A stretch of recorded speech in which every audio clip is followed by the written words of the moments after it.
Hi everybody, welcome to a very special face-to-face. It's our annual face-to-face for hospice.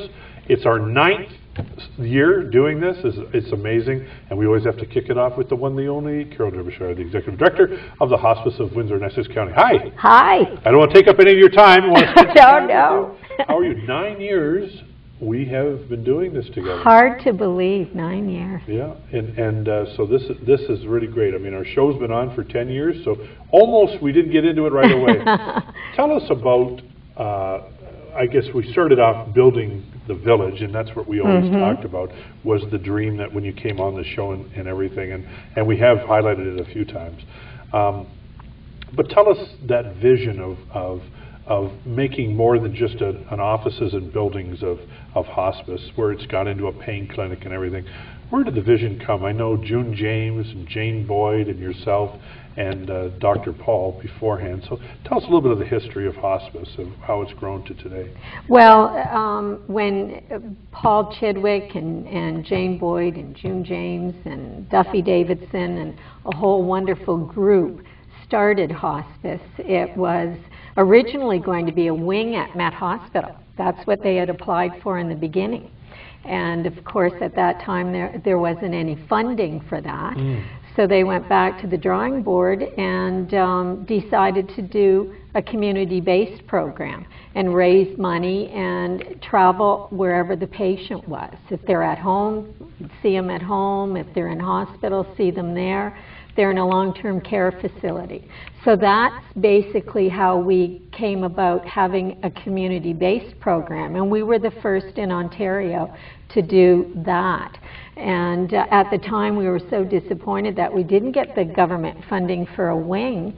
But it turned out to be the very best thing, because if we had a wing, we could only take care of maybe 32 patients at a time. And today we're caring for 12 to 1,400 patients at any one given time. You know, and that's what it's all about, folks. That's you know, right. When you're looking at what we're doing here, and we're looking for 500 people in Windsor-Essex County to go to 10 people they know and ask them for $10. And that's as easy as it is. Throughout the show today, you're going to see websites and phone numbers to call to be one of the faces as our 9th annual hospice face-to-face. And that's what we're talking about. So instead of having someone come to a wing of a hospital, Carol, we are now saying that hospice is on the road and meeting people and doing that. That's right, and seeing patients in their own homes with the goal of keeping them in their own homes. And that's no negative reflection on hospitals, but most people want to be at home with their family where they're most comfortable. So that's what we designed later on, shortly after Jane and everyone came on board. And then over the years, we would do our strategic planning, and we'd ask patients and families, what do you want? What else do you need? And that's when we started hearing they'd like to have a residential home.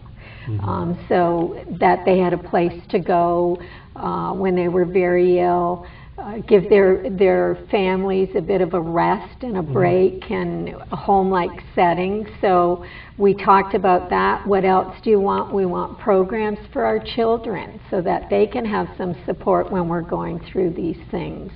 And we'd like, if there was only a clinic where we wouldn't have to go to emergency, because we all know how busy our hospital emergency wards are. So we put it all together and came up with a hospice village.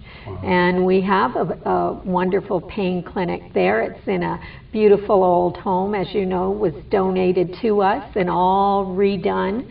And it's a really cozy setting, and it's very non-threatening.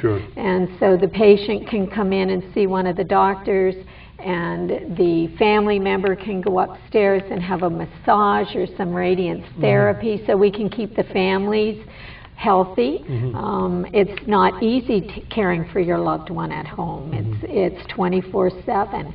And then we have a wonderful children's home, and that provides programs and fun things for children to do. The music therapy program? They have music therapy. We're in partnership with the University of Windsor, and it's just a wonderful program. And we have a kids guitar group where we give children their own guitar. It's given to them to keep, and they're taught how to play guitar. Wow. So when they're at home Yep. and things are all kind of upside down, they can play some music, kind of soothing, and make them feel a little better.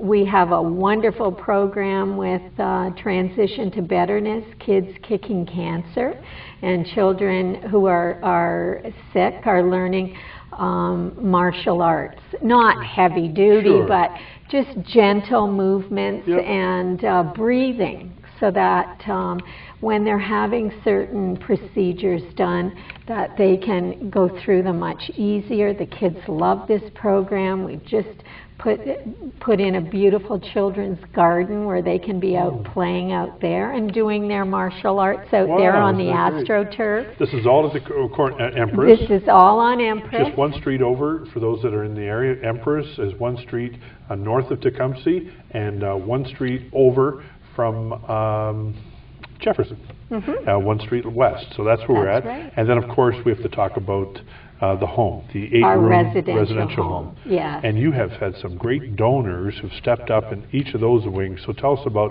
that whole concept. Wonderful. And architectura. And Dan Amiconi, many people know Dan. He's an architect with Architectura. He's one of the owners of that company, and Dan volunteered all his services and designed a beautiful residential home for us right on site. And it's actually 2 wings with a center part where we have our nursing station and greeting area, kitchen, dining room, a place for physicians that come in to see our patients. And that center part was funded by Don and Gail Rodzik. Gail's mother was a wonderful nurse for years in the community at Harm Walkers, Idris, and they wanted to do something in honor of her. So that was very fitting that we have that dedicated to Idris Hellman. And on one wing, we have 4 beds, and they're beautiful big rooms. In fact, they're like little apartments. And every room has a fireplace. Every room has a TV and DVD player, a fridge if family want to bring something special from home. They all have their own little balconies, and they're designed to, we can bring the bed right out onto the balcony on a nice day, French doors leading out. And you had the family, the Tak family, and help out with that? Marwan and his family, Tak, they funded that wing. And then we have another wing with 4 beds, family room. It mirrors the other side, and that was funded in honor of Mark Rotundi in honor of the ones we love, Anita Imperioli. Anita Imperioli. And they funded that wing. And so that's what it is. And through the funding and some of these big names that you've heard and community people that we know, it's all of that, and it's what we're asking for today, for you to be a canvasser during this campaign from August 15th to September 30th on now. Asking you to go to 10 people you know and get $10. You'll be able to go to a website, download all the information you want, hit up everybody for $10, get on your Facebook. We'll talk more about that with Erica coming up from Hospice. But it's the little things. And I know that the Soltz family and the James King, Leanne King have come forward. I mean, these are other people who have also stepped up, and construction people of the City of Windsor and the CAW, right? Oh, CAW, the different locals, they funded the gardens, Solidarity Gardens, which we'll be doing a special opening soon. James King and his wonderful wife Leanne, they redid the children's home. It was moved to our site. They took charge of that. The house was donated by Vince and Diana Cardella, who are tremendous supporters of our hospice, Tim Hortons owners. and the Soltz family. They funded the children's home, the rights for that. And to convert this whole school, it was the Mady, Chuck Mady and Chuck David Mady. Mady helped build our main administrative building. It has been just such a huge community event to build that village, because it wasn't something that was government funding. If you wanted it, we had to build it here. And of course the Toldo family. And Tony and Josie Toldo and Tony and Michelle, they have been just tremendous supporters of our hospice and helped to fund the main building and many other things. Sure. For our hospice. Sure. And, you know, and many of us, and you've watched the show long enough here at Face to Face, our family was touched by it with the service. We have members of our family going through it now with counseling, and we have other members that doctors are going to, and that's where the money's going to. We look for $50,000 totally in this campaign, 500 people in Windsor-Essex County, going to 10 people they know, for $10. Get on your Facebook, call your friends. There's easy downloads on this website. You'll be able to get the information, to hit up all your friends and like the page. And we have a 45-day campaign to September 30th to get this going. Carol, thank you for everything you do and what we're doing in this community. And there's so many aspects that we're going to learn more about. We're also going to meet later today a patient, someone who's using the services of health hospice.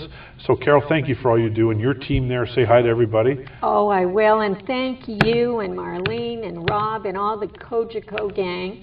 You have been such tremendous supporters as well. We couldn't do any of this without Cogeco. Well, thank you, and we can't do anything without you. So when we come back, we're going to hear from Erica and how easy it is to be part of this campaign right after this.